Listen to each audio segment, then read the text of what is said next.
We are going to get started again with our next lecture. And it always brings me joy to introduce this next lecturer.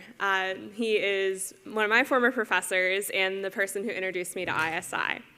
So Dr. Jeff Polet is a professor of political science at Hope College in Holland, Michigan. He is the author of works in American political thought, contemporary European political thought, religion and politics, and constitutional law.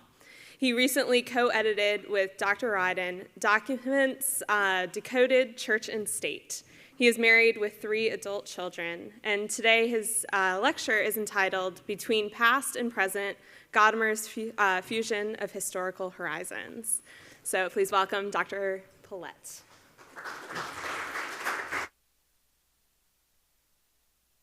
Stairs. All right, so what have you had so far today? 2 lectures, a book session, and lunch. So, all right, challenge accepted. Let's see if we can make this work. First of all, I want to say thank you to the ISI staff for putting on just a great conference and for making all of this work. I have to say that it is always a special pleasure for me when I get the invitation in the mail to be a faculty member at an ISI Honors Conference. This is one of my favorite weeks of the year, so it's a great time. Thank you also to Dr. Federici for lending me his watch. I forgot my watch, and this way, hopefully I'll stay within tolerable time limits, although it's going to be a little weird looking at Minnie Mouse for the next 45 minutes. An epigraph in 2 parts. First, from Plato's Symposium. The truth of the matter is that, do I need to pull these up? Are these okay where they are? Yeah, the mics? Oh, okay. All right, thanks. The truth of the matter is this: no God is a philosopher or seeker after wisdom, for he is wise already. Nor does any man who is wise seek after wisdom.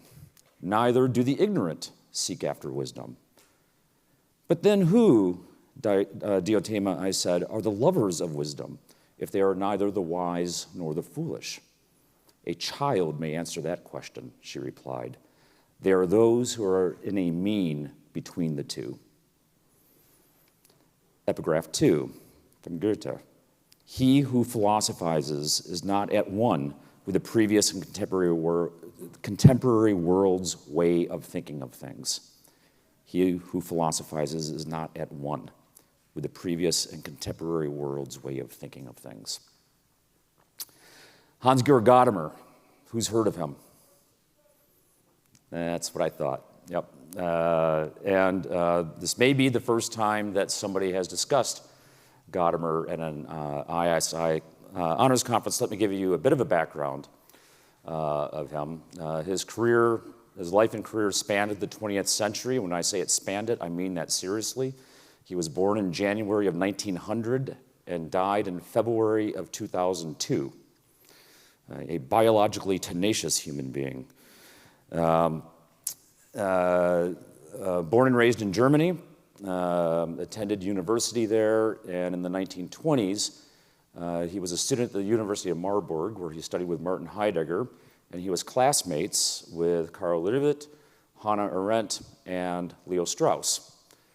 He and Strauss had a fairly active correspondence over the course of their career with one another. I'll be referring to it in a little bit. He's not well known among American conservatives, and I think that's for a couple of reasons. His primary language was German. He didn't write in English. He never came to America. Like Strauss and Vogelin, Dr. Federici talked about Vogelin yesterday, who came to America. Gadamer stayed in Germany during the war years, and he got a job teaching in the 30s. He did, in 1933, sign the loyalty oath. The SS investigated him in 1938 and said he was neither a supporter of the Nazis nor a problem that they had to deal with. He began to teach at the University of Leipzig in 1938. After the war, he was interrogated and investigated by American officials who concluded that he had not been corrupted in any way by association with the Nazis. Some of his writings in the 1930s are esoteric. They are kind of veiled criticisms of the Nazis, but quite veiled, heavily veiled. After the war, he was in Leipzig, so he's in East Germany. He was appointed rector of the University of Leipzig, and he served there for about 3 years. Turns out he hated the communists, maybe more than he hated the Nazis. Moved to West Germany before the shutdown and spent the rest of his career in Heidelberg in West Germany. If you want to know, I can talk more about his kind of war record, which cannot be described as heroic, I think we can say. But the experience with totalitarianism did stamp him, and both the Nazis and the communists, Soviet communists, did stamp him in some interesting ways. There are in his writings 4 fundamental problems that he addresses. I'm going to focus mainly on one of them. And these are all what we might say are kind of elements of the modern world. One is the problem of historicism. The second is the problem of alienation. The third is the problem of aestheticization.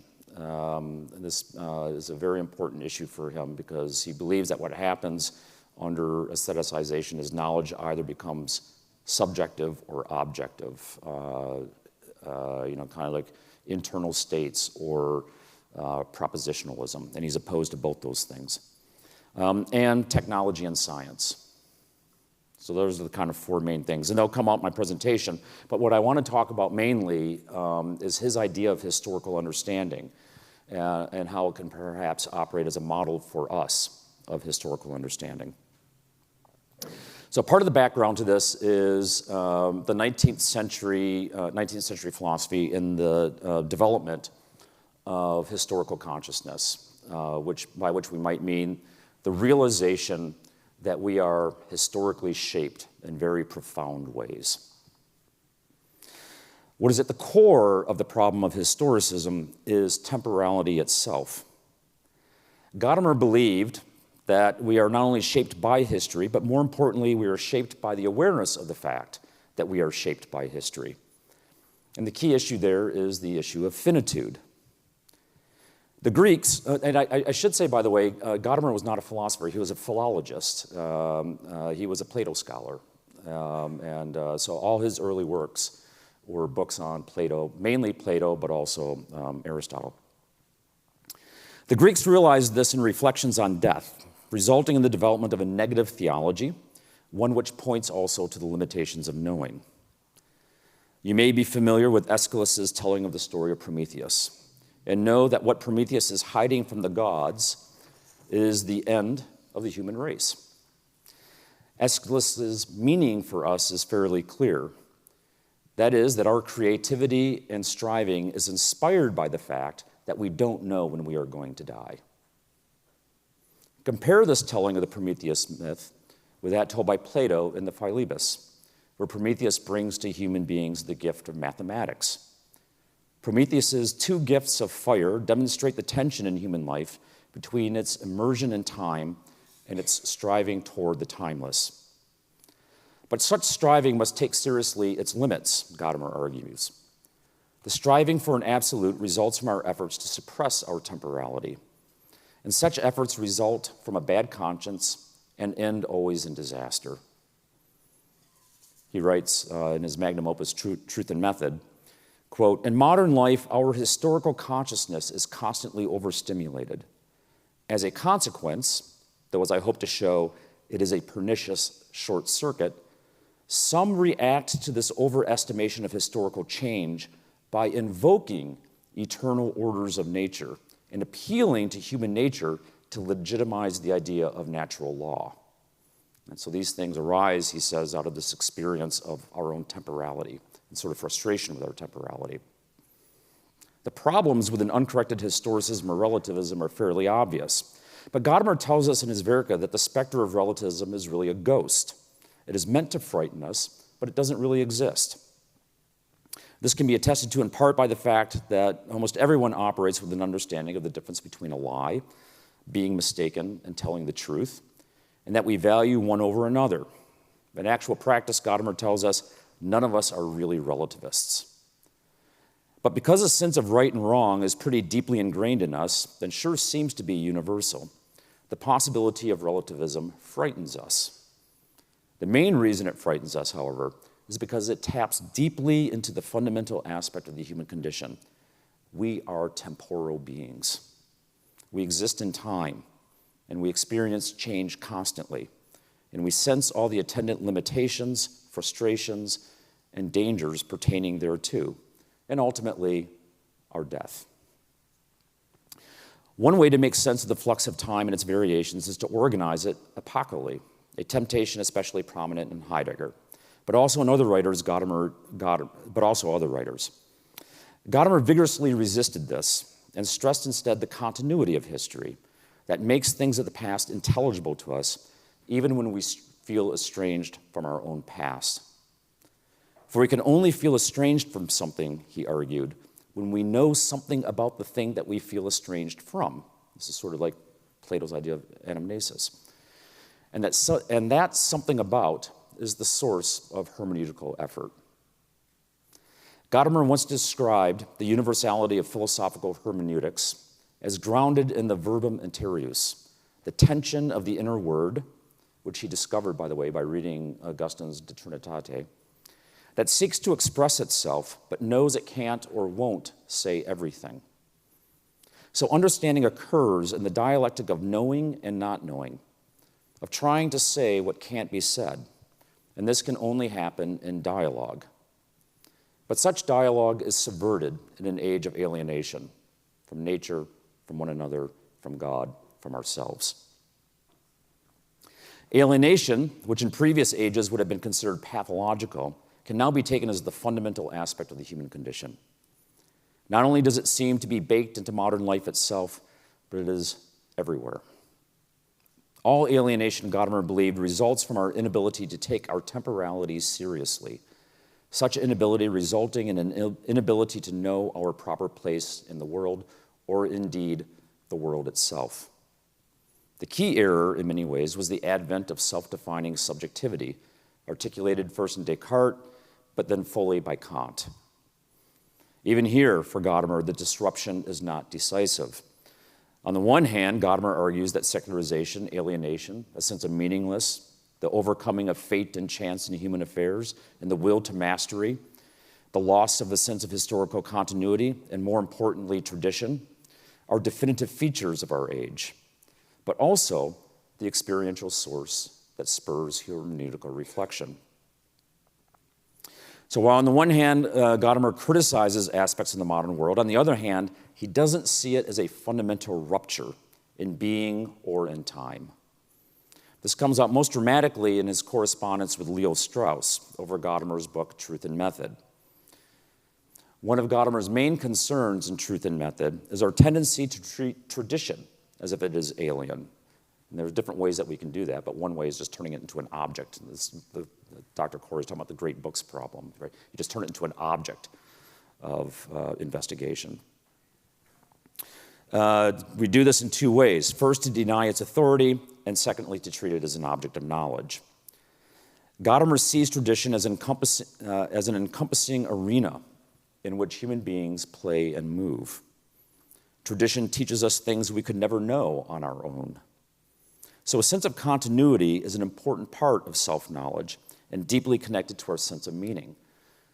So the idea of modernity would be a kind of almost civilizational self-forgetfulness that is taking place. Part of the problem with modernity is that it understands itself as a rupture. Jürgen Habermas says about modernity that it is an epoch that understands itself to be an interpretation. It's kind of removed from itself in that sense. Hans Blumenberg, in his doorstop of a book, The Legitimacy of the Modern Age, talks about modernity as this great rupture in history.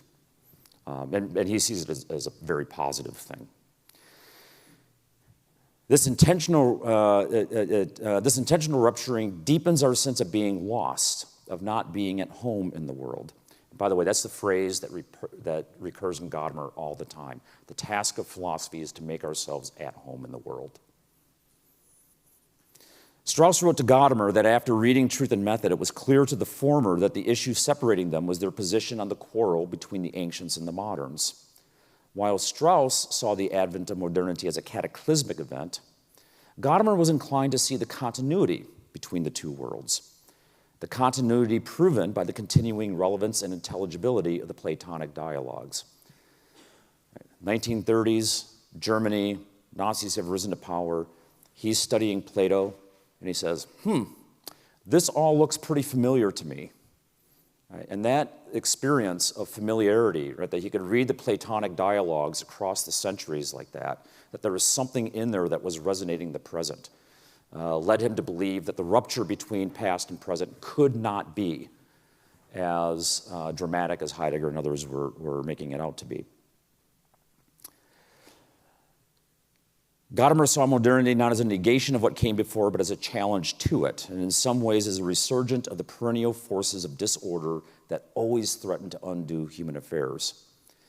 The shadow of sophism casts itself across centuries.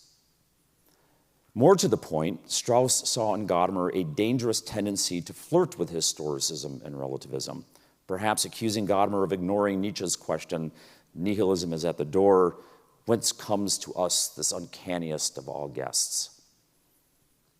Like Heidegger, Strauss inclined to see this as the night of being. Heidegger wrote, quote, "We have said that the world is darkening. The essential episodes of this darkening are the flight of the gods, the destruction of the earth, the standardization of man, the preeminence of the mediocre.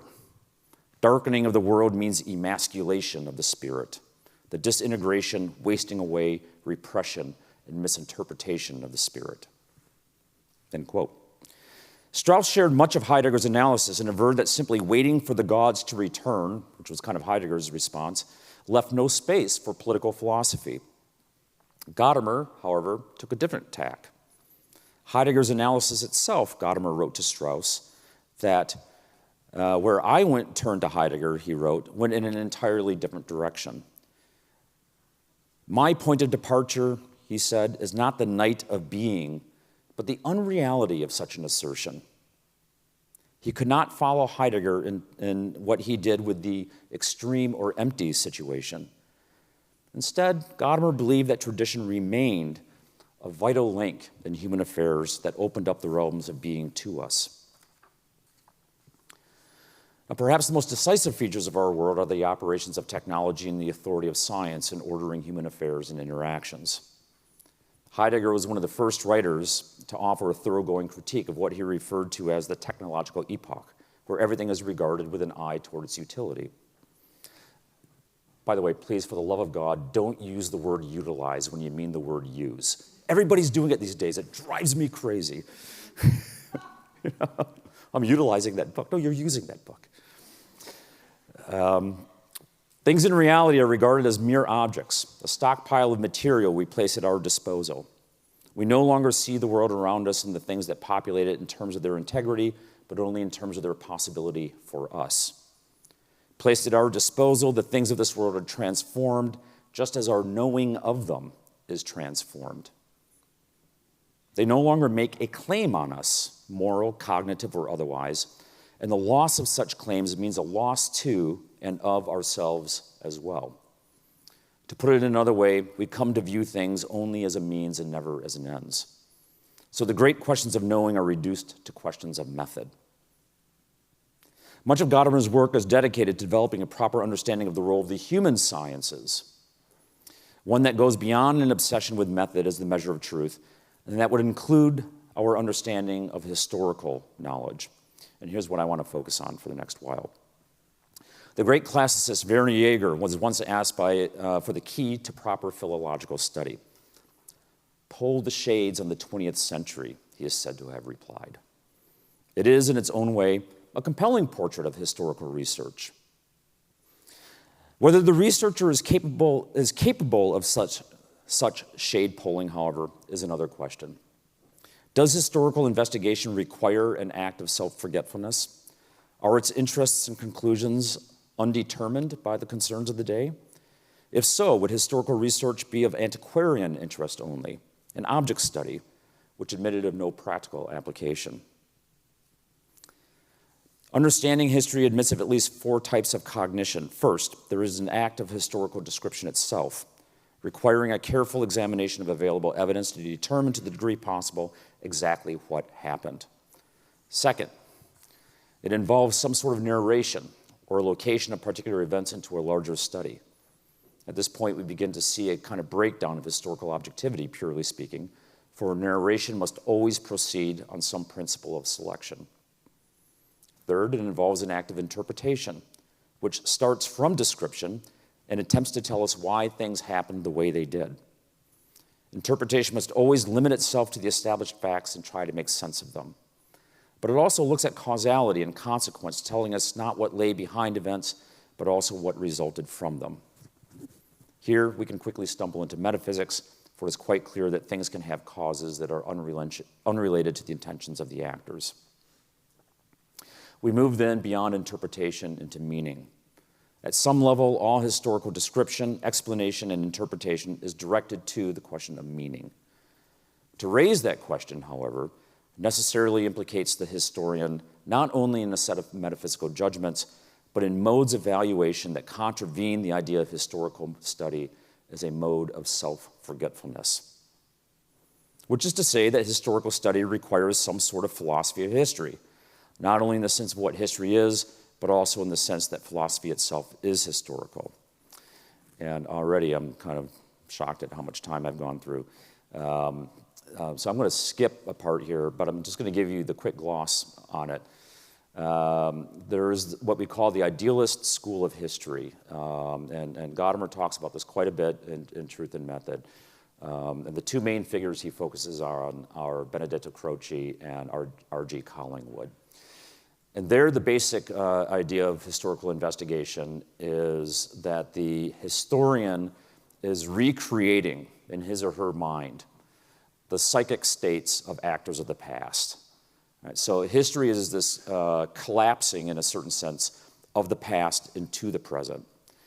And what Croce and Collingwood both talk about quite a bit is the historian's abilities and concerns are always directed by the concerns of the day. It's a kind of practical concern that they have. So whatever issues or whatever social reality they're in, they're drawing the past into that social reality. And it's an imaginative act that they engage in.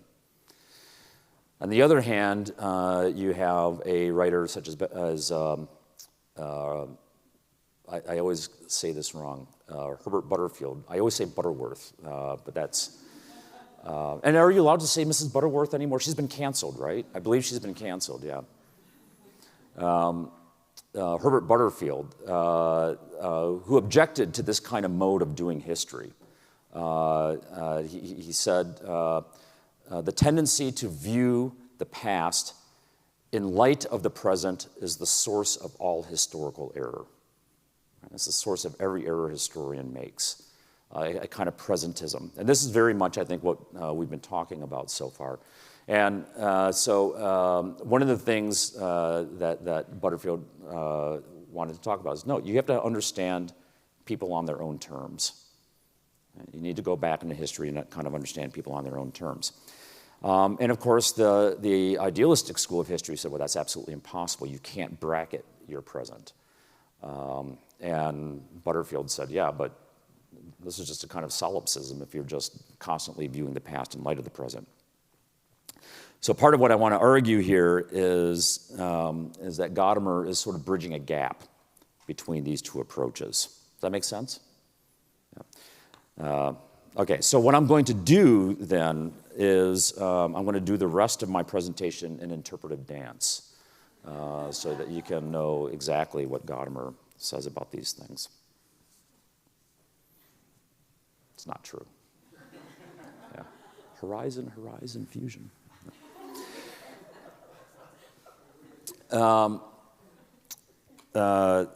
So Butterfield, if we turn our present, this is what Butterfield writes, into an absolute to which all other generations are merely relative, we are in any case losing the truer vision of ourselves which history is able to give.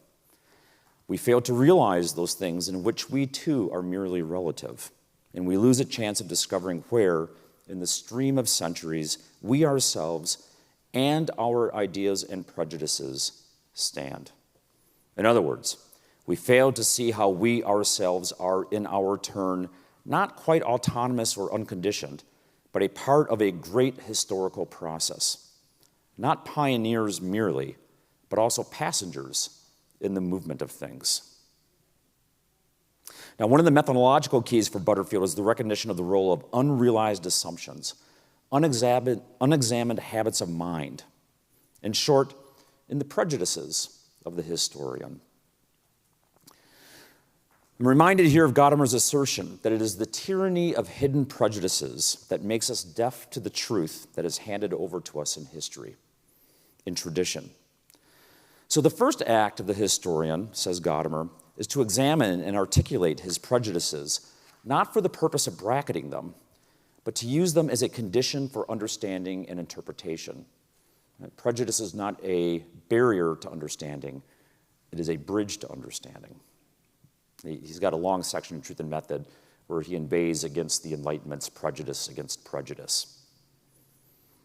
Rather than absorbing the past into the present or emphasizing a radical discontinuity that severs the past from the present or leads to an oblivion of the present, Gadamer focused instead on the act of interpretation as the moment where past and present meet.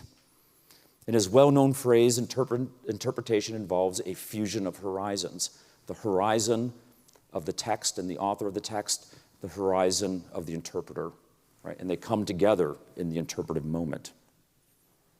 Historical understanding is thus modeled on dialogue, the situation where two people come together and try to achieve a mutual understanding, not primarily about one another, but about the subject under investigation, the thing being talked about. It is the dialogos, the word that runs through all words. Gadamer believed that prior models of historical understanding didn't allow for the development of criteria of judgment for history that were not essentially subjective. Gadamer argued that it was the historicity of human existence itself that provided the conditions for historical knowledge, since our expectations for the future and forgetfulness of the past generated a concern for history in the present. Interest in the past constitutes the temporal structure of human existence. And without interest in the past, there would be no historical knowledge. The force structure of our understanding, the anticipation of meaning and the expectation of fulfillment, is derived from the past and determines our understanding. This force structure of understanding is the repository of prejudices handed down by the tradition in which we stand, in which we have our home. It forms the vital link of our already shared meaning with the past, by which the past becomes intelligible to us. That we understand the world and ourselves in a certain way is due to the fact that we already stand in continuity with a tradition. And it is that continuity, not acts of consciousness, that makes understanding possible. We stand under something. It's making a claim on us. Tradition refers to a handing over or passing down of what one possesses. These possessions, broadly speaking, can include cultural forms such as language, social institutions, practices, mores, and so forth. The word tradition found its earliest usage in the legal realm, where it referred to the handing over or transfer of legal papers or property from one person to another. The most important passing down or handing over occurs between generations. Tradition is distinguished from history in that tradition is one particular type of act that takes place within history, but it is one designed to create continuity across generations. Edmund Burke thought of tradition as an eternal contract that bound together past, present, and future and created a system of obligations and duties that connected the generations. That's sort of what Dr. Corey was talking about earlier. This contract extended not only across time, but also encompassed the relation between God and human beings. Indeed, tradition may best be thought of as having its source in divine revelation, and its continuity in echoing or remembering the divine revelation and making divine speech speak anew in the present. Socrates, for example, often made use of tradition when he called upon old stories to remind his interlocutors of the truth of the human place in the divine order. At the end of the Gorgias, he calls upon Callicles to submit himself to the truth of the judgment of the dead, which, while largely irrelevant in its particulars, communicates the idea of an immortal soul and the divine judgment under which it stands. Etched over the doorway of his ski hut in Bavaria, Heidegger had scratched the words of Heraclitus, "The lightning guides everything." Our typical state is to be in the darkness, the forgetfulness of being and time. But we have flashes that illuminate the world, and we see, if ever so briefly, the world in its detail and its particularity. Think, for example, of when you have experienced a sudden flash of insight, or you suddenly recall the name you were trying to remember. What was that movie again? What was that movie again? We bad. What was that movie again? Right? And you can't really reason your way into it. It just kind of hits you at a certain point when you least expect it. Or an idea occurs to you. I woke up in the middle of the night the other night, and a limerick just appeared to me.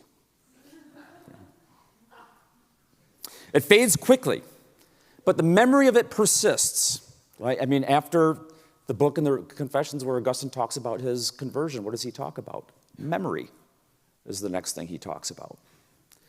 The memory of it persists, and its brief illumination made the world around you seen and thus more intelligible. Or, a more philosophical example, in the Parmenides is introducing Socrates into the art of dialectic. He asks us to consider the relationship of the one and the many, the main topic of the Parmenides. At first, Parmenides asks us to think of the one, and this makes manyness a problem. This reflection becomes a centerpiece, by the way, for later Christian theology, who saw it as an analog to the impassibility and perfection of the divine, whose oneness could not be joined to anything, and thus was beyond any form of determination. This is apophatic theology. However, the second antithetical statement in the Parmenides states that oneness is a property of manyness, so that all concepts of rationality can be related conceptually back to being. The tension between these two explanations, being abstracted from every being and being connected to every being, is undone by Parmenides' next observation. Being is not one, and it is not many, it is one and many. And toward the end of this meditation, Plato has Parmenides say, being participates in time, in movement. But how does being come into time? What is the moment when it is no longer resting in its self-sufficiency, but begins to move? Parmenides goes on to say, yes, it is indeed very interesting. It is a sudden blow, metabole. This sudden blow, the sudden change, is connected by Plato to the most sudden change we experience, namely our death. Death is the blow by which our longing, our desiring, our calculating, our striving, our planning, and so forth is definitively closed. As such, it marks the limit of our thinking.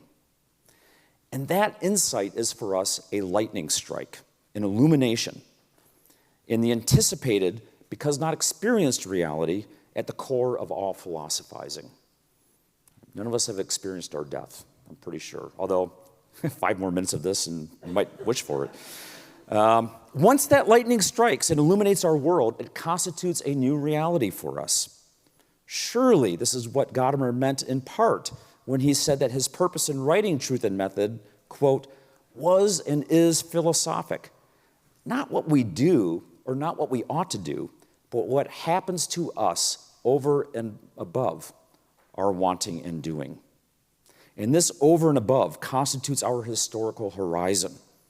And that horizon itself becomes meaningful when it transmits the truths discovered in dialogue and dialectic. One way to think of this, according to Gadamer, is to think of the way the prefix hap works in our language. Things happen to us. We happen upon something. Things are haply. We operate haphazardly. We experience happiness. And those are all things that in some sense are out of our control. They happen to us. But they shape our consciousness of the world and our place in it. They provide meaning and purpose, and they assemble themselves into a living tradition. Traditions then have the quality of a story or a narrative. They have a determinate structure, but also communicate deep human meaning. Human life exists always and everywhere in such structures, and these provide intelligibility and purpose to our thoughts and actions. Proceeding from the reality of our historical situatedness, the concept of tradition also provides the proper limits for thought and action. It operates like playing a game. Vogelin and Gadamer were both enormously fond of Johann Huizinga's book, Homo Ludens, Man is the Creature That Plays. They both quote the book liberally. The being of the player is determined by the rules and practices of the game. The game is self-contained and self-referential. Its development comes not from outside it, but from the structure and logic of the game itself. The player's sense of purpose, the player's performance, and the player's sense of excellence comes from the mastery of the rules and practices intrinsic to the game. Tradition is neither history nor nature, but has the character of both. As with Aristotle's analysis of natural kind, tradition has within its own substance and contains the principle of its own development. Individual particularity cannot be abstracted out of its historical circumstances without profoundly unsettling that principle of development and the integrity of the tradition itself. This problem of abstraction and then turning it into propositions. That's why thinkers such as Gadamer vigorously resisted turning into tradition into a set of propositions and teachings. Aristotle's principle of development helped explain how entities could maintain their identity in the midst of constant change. Likewise, tradition stabilizes the cultural forms that are passed on intergenerationally, so that subsequent generations can accept the accomplishments of their forebears as gifts or as an inheritance. At the same time, elders can work to assimilate the young into the tradition through teaching and practice. Two of the key virtues attending the transmission of tradition to be cultivated among the young are gratitude and reverence, piety. Tradition thus points to the underlying consensus that structures all of social life, most particularly evident in the formation of a shared language. Gadamer argued that life knew itself only in tradition and understood itself only in language. Human beings are animals that have language, which is a universal trait, but one that takes on great particularity when one considers the great variety of languages. Neither are languages static. They constantly evolve, seeking new words and new grammars to adjust to changing historical circumstances, while at the same time maintaining their intelligibility, communicability, and unity. One of Gadamer's most famous lines is, "Being that can be understood is language," by which he meant that language is the shared attempt to come to terms with the flux of reality, to find something stable and common in the ever-changing world of historical existence. It is the medium that both binds us together and illuminates the contours of being. How we understand language is one of the most important challenges we face in our contemporary world. Gadamer and Vogelin were both very much involved with something called the Stefan George Circle, and there's a wonderful poem that Stefan George that I think that really brings this to light. And I recite it for you, but I'm not going to at this moment. But you can ask me during the Q&A. And if you ask, you got to ask me nice. We know that language is always drawing our attention beyond itself, beyond the word to the word.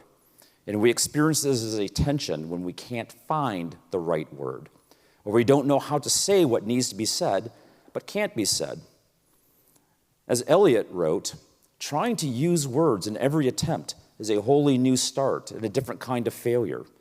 For the thing because one has only learnt to get the better of words for the thing one no longer has to say, or the way in which one is no longer disposed to say it.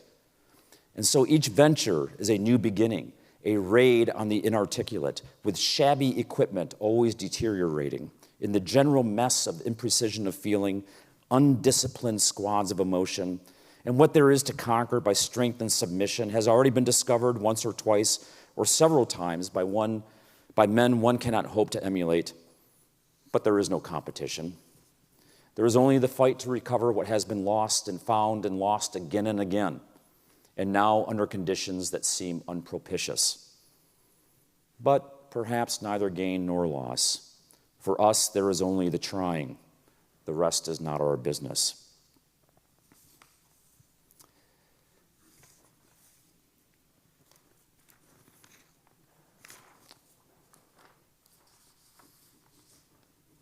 The critics of the concept of tradition ultimately derive their criticism from skepticism concerning divine speech.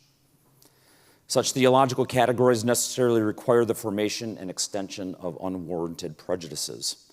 Defenders of tradition also defend the concept of prejudice as an initial directedness, as the positioning and opening of oneself to the world, to otherness. Gadamer is really interested he's got a whole section of Being and Time on the work of art. And the work of art makes a claim on us when we expose ourselves to art. Right? It makes a claim on us. The German poet Rilke put it this way: the work of art comes to us and says, "You must change your life."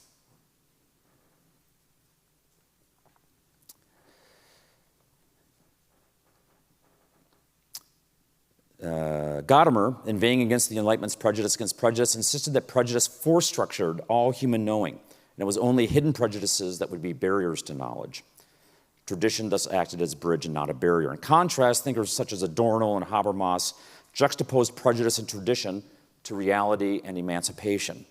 Tradition, they claimed, embedded power structures that shaped thinking to suit their own purposes. Rationality, in contrast, operated as a critical lever that opened up tradition's inadequacies and freed individuals to escape its limiting structures. Either under conditions of emancipation or conditions of crisis, traditions prove to be fragile entities as they enter their later stages. A static tradition soon implodes. Healthy traditions provide the structures and means to be able to determine desirable from undesirable change and provide the sort of stability and continuity societies need to prevent a violent end. The key epistemological issue related to historical understanding concerns the legitimacy of prejudices. The possibility that unnoticed prejudices might dictate understanding requires thorough examination of the prejudices we hold. Gadamer is concerned with how prejudices might be impediments to understanding, but also contends that understanding would be impossible without them. He thus avoids the presentistic fallacy, not by denial, but by clarification. Faux transparency is always elusive for us as human beings. The act of historical understanding is always an act of self-clarification, an experience of being brought up short by the otherness of the past, having our self-concept disrupted when tradition reveals its own ruptures. Gadamer's hermeneutics elucidate the tension created by the unity of tradition and the irreducible alterity of past historical horizons. He writes, "Historical consciousness is clearly doing something similar when it transposes itself into the situation of the past and thereby claims to have acquired the right historical horizon. In a conversation, when we have discovered the other person's standpoint and horizon, his ideas become intelligible to us without our necessarily having to agree with them. So also, when someone thinks historically, he comes to understand the meaning of what is said without necessarily agreeing with it or seeing himself in it." The hermeneutical situation functions when historical consciousness arises from the experience of historical distance or alienation. Understanding becomes a special task when a disruption in the natural life which unites human beings occurs. But this disruption must be experienced within the horizon of time. Once disrupted, the investigator is moved to figure out what happened. The interest in investigation, however, is not driven by antiquarian concerns, but is an effort to restore the lost unity by finding out, quote, "the truth of the matter." In that sense, we engage the past in a conversation about the object of experience, such as justice or good order, with respect to its claim to truth. Methodologically, we proceed by question and answer, which can only occur if a shared horizon of meaning is at work, such as in language itself. This is why, for Gadamer, translation is emblematic of all acts of understanding. Translation is emblematic of all acts of understanding. For you are seeking to put into your own language what is already in someone else's language for the purpose of creating shared meaning. Hermeneutics can never be satisfied with pure interpretation, but opens up into the realm of practical application. It must emerge in responsible practical activity, in a kind of politics. Gadamer sums up this approach by insisting that we find an orientation, a philosophical justification for a scientific and critical effort which shares the modern idea of method and yet does not lose the condition of solidarity with the justification of our own practical living. Historical understanding thus seeks to uncover the logos that is present in all historical understanding and which alone binds the past to the present. Without a prior agreement so grounded, any act of understanding would become a logical impossibility. What makes historical interpretation meaningful is when these past experiences are once again brought to life as answers to some of the great human problems we all face, which are themselves determinative of all human knowing and doing, and resolve in, quote, the greatest of all questions that are decisive for human beings as human and their choice of the good. Between the absorption of the past and its objectification stands the hermeneutical moment. This doesn't bring an end, of course, to the problem of historical understanding. In the main, Butterfield's concerns with presentism holds its appeal. Too often people judge the past by the standards of the present. Besides being unjustified, which is to say not theoretically elucidated or defended, it also makes a hash out of the self-understanding of the past. I think Dr. Rogers' lecture was just an excellent example of that. It makes understanding lazy by simply holding up past actors to what seem to us self-evident standards. And we go through history ignoring complexity. The central purpose of historical investigation then becomes simply to make us feel better about ourselves. Then, too, there are the implicit standards in such histories that really are contestable. In contemporary America, the story of history is not so much the story of liberty, but the story of equality. In a ham-fisted fashion, we measure up the denizens of the past to see if they can withstand our withering self-righteousness. And all of this is a denial of the integrity of the past. Popes and kings in the medieval world, for example, didn't engage in debates about the nature of authority in order to create modern American separatism or contemporary ideas of religious freedom. They couldn't possibly have so acted because one can't act with regard to the future except as a structure of being, for the simple reason that the future doesn't exist. Likewise, it's sheer arrogance to assert that we at last have these things right on the level of abstract principle without recognizing how ideas and beliefs are generated out of the friction of existence. Once ignited, these resolutions can also extinguish. This means, of course, that historical understanding approaches the past not with a sense of superiority, but with a sense of gratitude. Historical understanding must always proceed from the concerns of the day, otherwise it risks abstraction born of self-forgetfulness. What remains to be resolved is the relationship between this self-knowing and a knowing of the other, which is perhaps better than the other's self-knowing. Here also, Butterfield's musings prove helpful, for the fact of the matter is that we often understand historical actors better than they understood themselves. We see the complexity of motivation, the blindnesses that accompany their often deficient self-understanding, and understand that things could have turned out differently than anyone had thought or hoped. Such interpretations must always be governed by charity, for all these are true of the historian of ourselves as well. The thing I always ask my students is, how do you think people will be talking about you in 100 years? Historical interpretation must proceed from its own historicity, but as Gadamer argued, this is not a problem for historical understanding, but rather its salutary condition. The goal, then, is to understand the past in its conjunction with the present without simply subordinating it. It requires, as Gadamer said, a recognition of the integrity and otherness of the past, while at the same time placing it within a horizon of meaning that transcends both past and present within tradition. Understanding this tradition from within allows for the sorts of historical judgments that retain their integrity, while at the same time addresses the practical concerns that are ultimately their point. Thank you.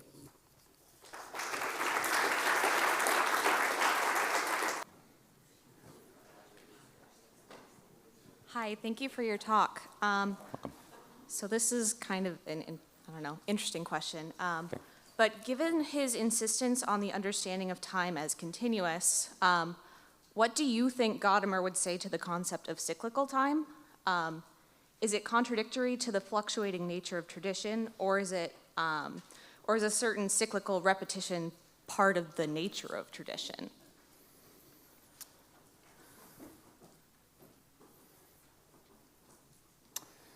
So I'm going to try to approach that two ways. I don't recall anywhere where he writes about the issue of cyclical time. So I'd have to be conjecturing in a certain sense. There is an interesting related issue, I think. Actually, no. There is a review he did of a book by Carl Lervit that maybe sort of addresses your question. And I'm going to connect this back with the story I told about the Parmenides, right? What is the moment when this happens, right? Where being takes on motion, where being enters time. So Christian theologians, really throughout the whole medieval period, they read the Parmenides very carefully because they were really interested in that question. And they focused almost exclusively on that first thesis, right? The oneness. This is Augustine in his book work on the Trinity, right?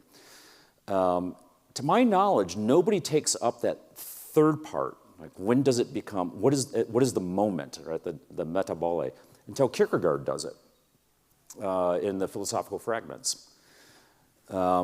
And for Kierkegaard, that becomes the mechanism he uses to kind of undo the whole tradition and to undo Hegel. So in his book, kind of a Meaning and History by Carl Lervit, if you haven't read that book, it's a really terrific book. One of the things Lervit does in that book is develop this thing called the secularization thesis, and he kind of goes back from the present and goes all the way back to Augustine. And he holds Augustine in a certain sense responsible for the secularization thesis, because for secularization itself, because Augustine is the person who flattens out cyclical time, and he flattens out cyclical time by introducing sacred history. Right, so if you read The City of God, right, I mean, empires are doing this, right, but then you have sacred history which cuts across it doing this, and the moment is the resurrection, right? I mean, that's kind of the moment that changes everything, because it's something that has never happened in history before, and so now it opens up this kind of future horizon toward a known end. And so when Gadamer does do a review of Lervit's book, and he specifically mentions that point, that after that, if I recall this correctly, it's been a long time since I read this, but if I recall correctly, he says, after that, it no longer becomes possible to think of cyclical history except in the most profane kind of way. So is that? That does, yeah, that's really interesting. Oh, yeah. Well, hey, it's an answer and it's interesting. That's a double win, yeah. No, thank you very much. No, you're welcome. Good afternoon, Dr. Polet. Hey, Caleb. So I have a question. So as a linguistics major, the part that got my attention was Gadamer on language. I quite liked that bit. I originally had a question with language, but it kind of snowballed into a question on state building. And I was wondering what Gadamer's opinion is on the competitive nature of state building and how that relates to continuity in tradition, because state building seems to be crushing small traditions so we can invent new traditions. You know, we're no longer Prussian, we're now German, for instance. Yeah. What's his reaction to that and how that plays into continuing maintaining continuity? So a couple answers to that. One, he never really wrote that much about politics. wasn't his interest, and I think that he was always kind of embarrassed a little bit. There was in his Lariara, so this kind of reflections and stuff, kind of a biography in a certain sense. He says at one point about his experience in Germany in the 1930s, he said, the lesson I learned is that it's very easy to look the other way when it's not your goose being cooked. But, okay, it's a lesson. Might not be the best lesson to learn from it, but it's a lesson at least, Probably people in the academy today who would benefit from learning that lesson. So he did express concern later in his life about a kind of cosmopolitanism, which he thought was a kind of effacing of living traditions in face of a kind of abstraction. And I think that's a legitimate problem, right? And the question you ask is a really big problem. This kind of effacing of localities, these kind of living places and traditions and so forth, and some in favor of some kind of enormous abstraction. He didn't write about it much. Just like I've written on Wendell Berry. There's stuff in Wendell Berry that I like, but I would never take my theology from Wendell Berry, and I would never take my politics from Hans-Georg Gadamer. So. Okay, thank you. Yeah. Thanks, Caleb. Dallas. So my question, at the start of your lecture when you were talking about historicism, you talked about how we get warped by thinking too much about how the future sees us. Stepping away from Gadamer a little bit, how do you think, or do you see, and to what extent does concern over legacy warp our political leaders? Say it again. How does their concern over their legacy warp our political leaders? Do you think that's a concern? Well, it's certainly something that I don't like. First of all,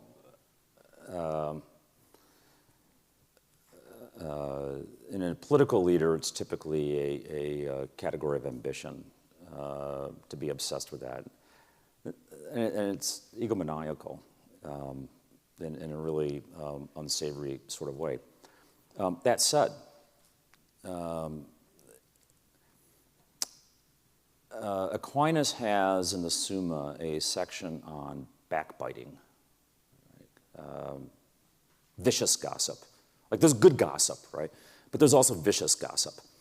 And the kind of gossip I do is good gossip, which I enjoy immensely. What Aquinas says about that is that backbiting is a kind of theft. Because what you're doing is you're stealing somebody's good name. And that's the thing that's most important to them. That's the thing that matters most. Is destroying somebody's reputation is the worst thing that you can do to another person. And this is why, this cancel culture stuff and all that, kind of matters, right? Because you're destroying what matters to people. Now, as a parent, as a husband, as a friend, as a teacher, I do have an interest in, how did you put it again? In my legacy, yeah. Right? I have an interest in that. But this is part of this principle of inheritance. I want to pass on a good legacy. I'm pretty sure I'm going to die someday. I hope there will be people who attend my funeral. And if they do, I hope they'll be sad. Not like holding up a mirror to my nose to make sure I'm really dead. They'll be like, you know what? Actually, wasn't a bad dad. And I could have done worse as a husband. And he was a decent friend. Wasn't the worst teacher I had in college. Thinking about your legacy is a way of a hexis, right? Of forming character and stabilizing character. People who are not concerned about their legacy are to be feared. People who are too concerned about it are to be feared. The point is not to pursue your legacy. The point is to live your life in such a way that you have a good legacy. Thank you. Yep. Thank you very much for the talk. I found it very illuminating. So a friend sent me this passage the other day about like reactionary political thought or maybe futurist political thought, and I kind of wanted to get your perspective on it. And there's one very salient sentence in it that says, reaction forges or excavates an occult pact between the future and the past, setting both against the present in concert, and thus differentiating itself from progressivism, which unites the present and future against the past, and conservatism, which unites the past and present against the future. So with that in mind, what do you think of politics as a kind of weaponization of our understanding of the future and the past and the present, and like uniting them against each other? And yeah, what do you think of that?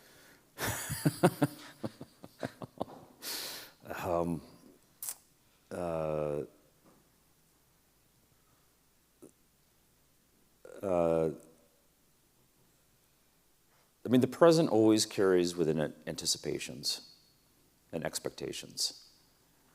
The present always also carries in it memories and legacies and so forth.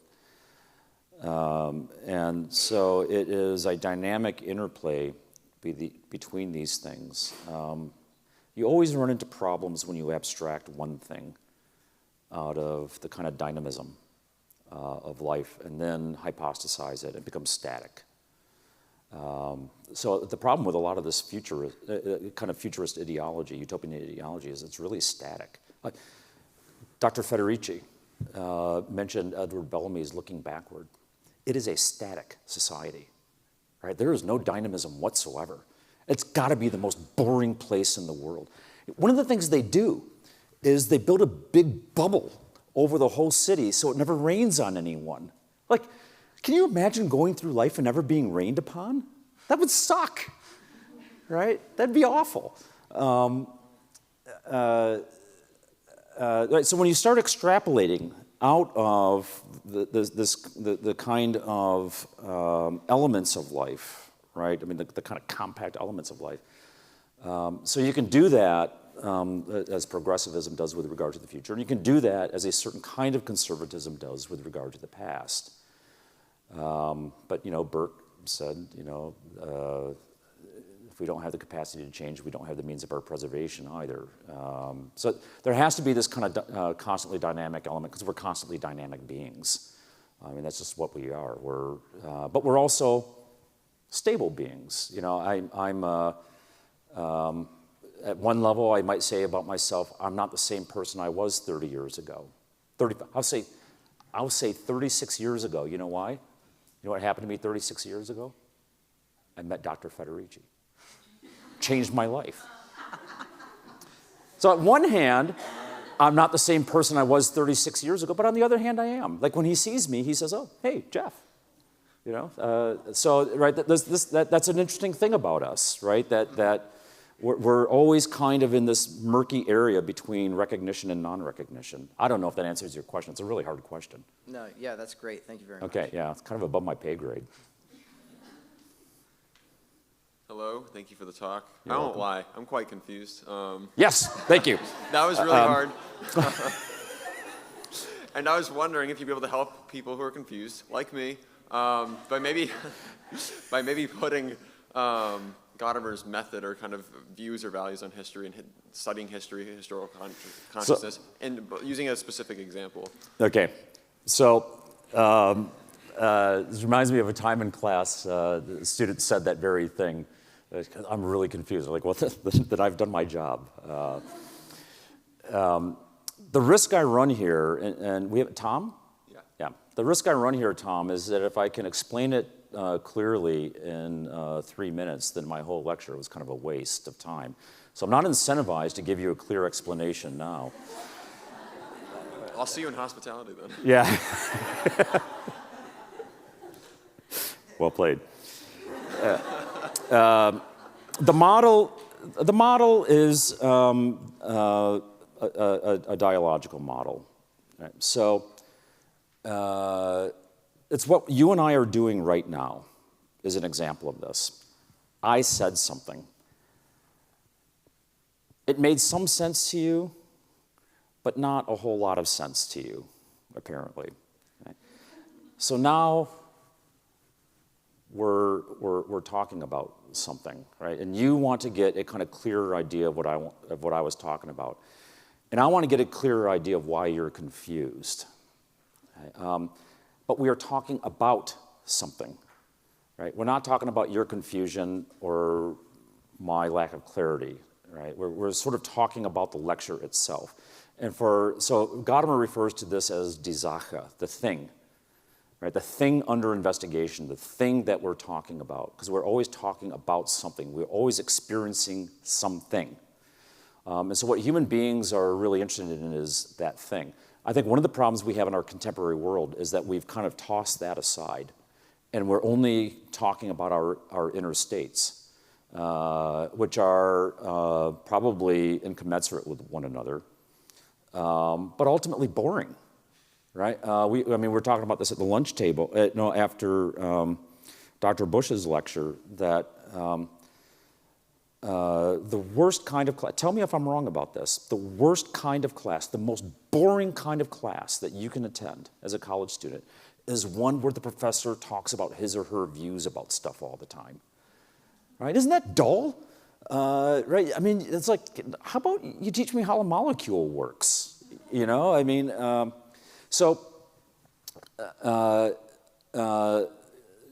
Gadamer says that as human beings, we are always in a kind of subordinate position. We want to know the truth. We want to experience the beautiful. We want to know what is good. So for him, the work of art, Dr. Corey brought this up earlier today, so this is kind of like, a work of art is not an instrumental thing, right? You don't observe it, or you don't, not to date myself, but, Beethoven. That was funny, actually. You have to think about that for a minute. But you don't listen to a Beethoven sonata for any reason other than to experience its beauty. And when you hear it, it changes you in some fashion, because it's communicating something fundamental. Right? So for Gadamer, it's always about what is being communicated, what is being talked about. And these are things that we can share because they are outside of ourselves. Part of the problem that you have in the Platonic dialogues is that a lot of times Socrates' interlocutors are subverting the dialogue by making it about Socrates rather than the thing that Socrates is talking about. Callicles does this all the time. It's like, as if you wouldn't do the same thing, Socrates. Oh, as if you're not this Socrates. And like, okay, can we focus on the subject at hand? And I do think that's a way of getting around a lot of these problems that we're having. This is one of the reasons why I hate this phrase, lived experience. Right? Because lived experience is different from experience, as far as I can tell, only in the sense that it doesn't need to be explained, defended, or shared in any way. Right? It's unassailable. Yeah, it's a great word. See, so we're understanding something here. I don't know. So those are all kinds of things, right? This idea that we are being presented with some kind of reality, and how do we get at that? And we get at that dialectically, right, through like the Parmenides. What about this? What about this? Right? And so you get this kind of back and forth. And dialogue is the main model of this, and translation is right. I'm taking kind of the world of your experience and that which you are experiencing, and I'm bringing it into the world of my experience and what I am experiencing. We're trying to come up with this kind of shared reality. Right? That's how you create common ground among people. I don't know, Tom, does that help? Yeah, it does. Really? There are more questions, but like I said, I'll see you at hospitality. Okay, all right. Thank you very much. I'll be here all week, yeah. Hi. Hey. My name's Ethan from Patrick Henry College. Ethan? Yep. I know PHC well. Nice. Yep. Similar with Tom Oh, and no. his candidness. We have similar lived experiences, Tom. To kind of bring a simple question that I was wondering about and our table was wondering about, you mentioned historicism, just the term historicism, and then correlated it with nihilism sometimes. So I was just wondering, what is your and Gadamer's definition of historicism? The definition of historicism would be this idea that we are historically determined all the way to the ground. Right? And the thing with the historicist schools in the 19th century, right? So you can't create kind of transcendent standards, or right? It would become impossible then to really understand another culture. As Gadamer says, it would become impossible to understand your own culture. He says at one point, people spend all this time trying to study other cultures and so forth, and they never bother to learn their own. The past is a kind of alien place in that sense. So the historicist schools are actually trying, like once they become conscious of the fact, the way that we are shaped by history, right, this kind of problem of temporality, they try to escape it. And Gadamer doesn't like the way they try to escape it, either by creating like the Hegelian sort of thing, right? You have knowledge of the end and then you close the system. For Gadamer, this is, right, the hermeneutical thing is a constant, lifelong, ongoing, never-to-be-finished project that we're engaged in, and we just don't know what direction it's all going to go in. But we do know the things that derail it. Right? I mean, all you have to do is read the Platonic dialogues to understand how things get derailed. Shut up, he argued. Things like that.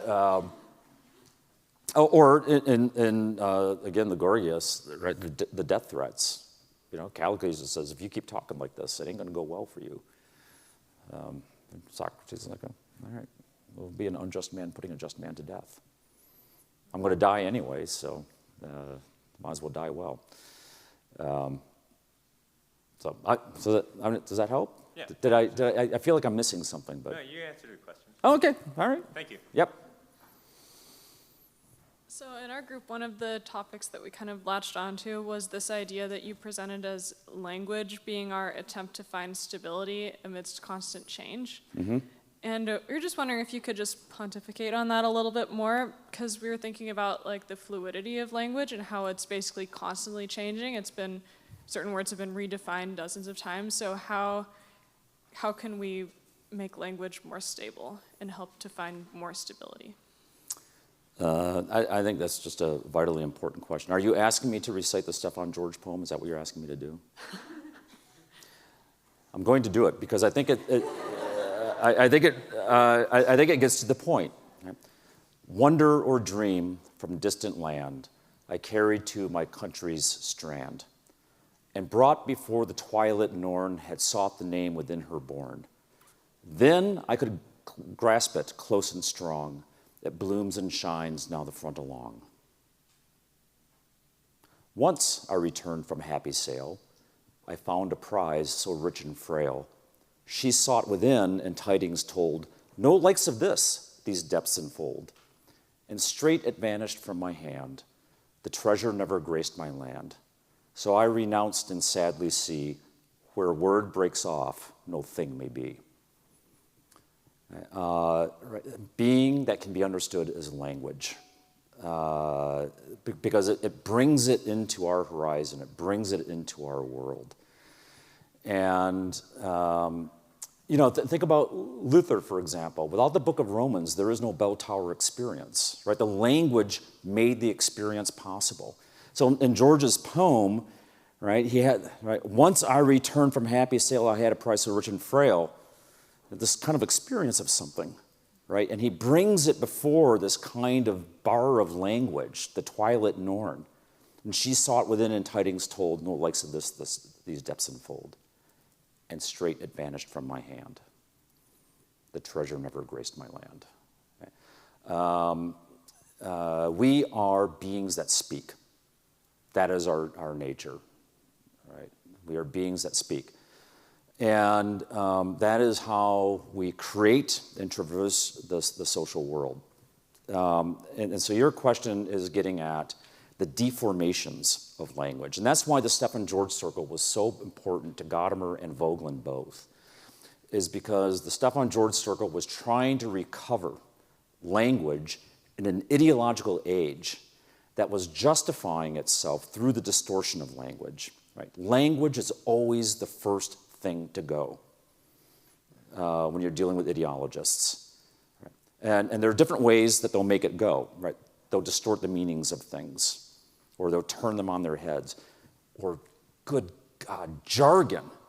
Right? I mean, the level of jargon in the contemporary academy is utterly impenetrable.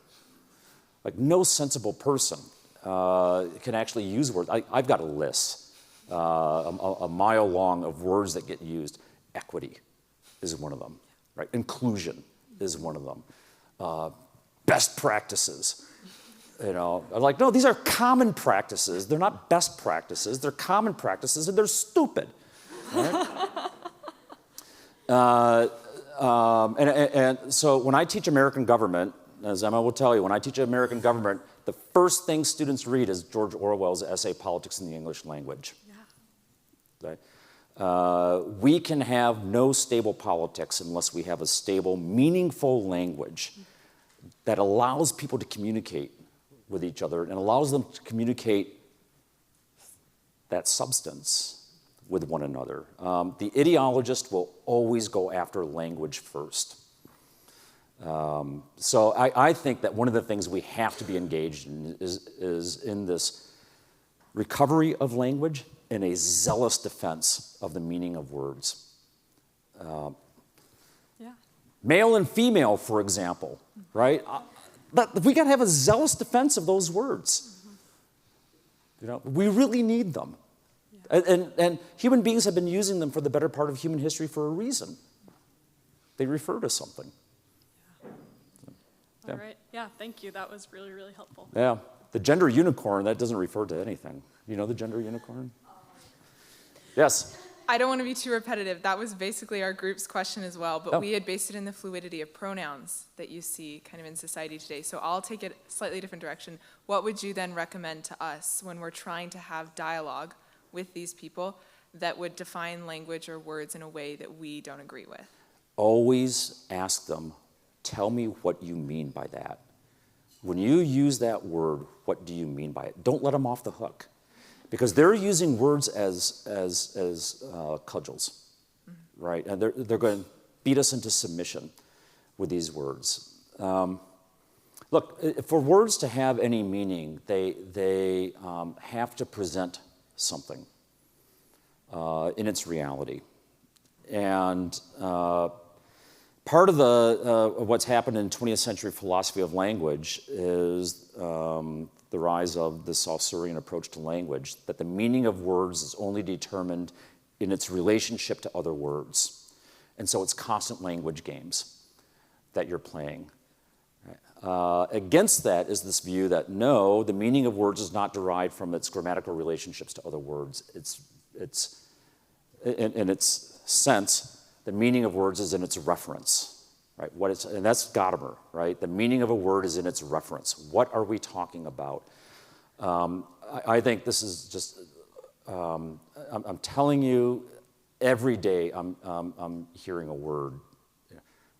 Robust is one that's driving me crazy these days. And all you have to do is say, because I had this when people say systemic racism to me. I'm like, well, okay, so tell me what you mean by that. When you use the phrase systemic racism, what does that mean?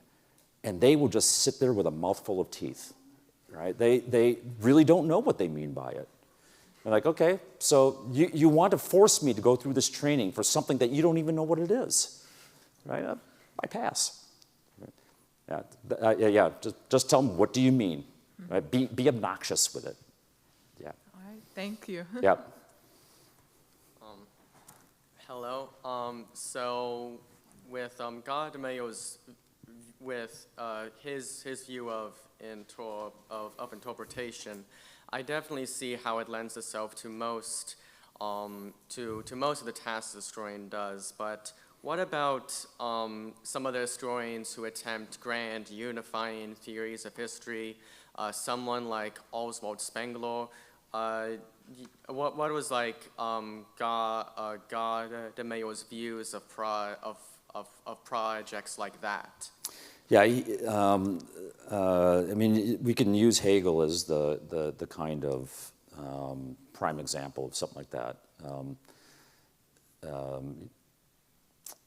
The idea that the end of history is known and is perhaps even imminent, and the closing of systems. Right? He thought that those were Hegel's two greatest errors. That Hegel actually had a lot of interesting historical insight and so forth, but he thought he had it. He thought he had the key, right? That unlocked the whole mystery of history. Right? He thought he had the magic key, and Gadamer was like, "There's no magic key. I mean, we're just kind of fumbling around and trying to figure it out the best we can." And in the course of human history, we learn some things, we forget some things, right, and we go forward, right? I mean, the primary way people learn is by trial and error, and that's kind of what history is. It's just a record of trial and error as much as anything. So he opposed those kinds of systems that were closed systems and that operated off a vision of the future that could not be defended because it can't be known. Unless it was like a magical insight on the part of the speculative thinker, which it usually is, right? So, all right, I see Ms. Newman there shutting us down. So, by the way, I know we got into some pretty deep weeds there, but that's where the big fish are. So, yeah. Anyway, that's all I got.